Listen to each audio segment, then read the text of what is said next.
सही तो बात हो। अरे काखर पर चेहरा सजाए, प्रेमलाल के डीजे में नाचना पड़ेगा।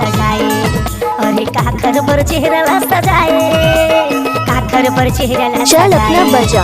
अरे तो सैया गए परदेस, ए रानी वो काखर पर चेहरा सजाए।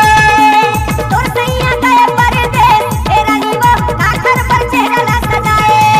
अरे काखर पर चेहरा सजाए, काखर पर चेहरा सजाए। अरे काखर पर चेहरा सजाए, काखर पर चेहरा सजाए।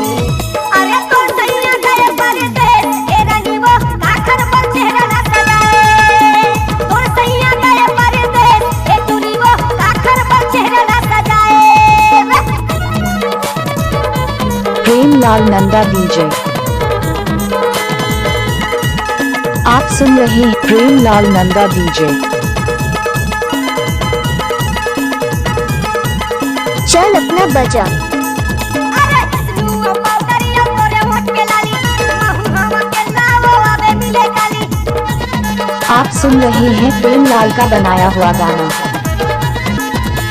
कभू कभू साया साड़ी, कभू सलवार, लइका संवार के टूरी का खरी। प्रेमलाल के डीजे में नाचना अरे पड़ेगा। काखर पर चेहरा सजाए, काखर पर चेहरा सजाए। अरे काखर पर चेहरा सजाए, काखर पर चेहरा सजाए। अरे तो सैया गए परदेस, ए रानी वो काखर पर चेहरा सजाए। तो सैया गए परदेस, ए टूरी वो काखर पर चेहरा सजाए। आपने तो सुना होगा डीजे शिष्ट हाथ दूधी।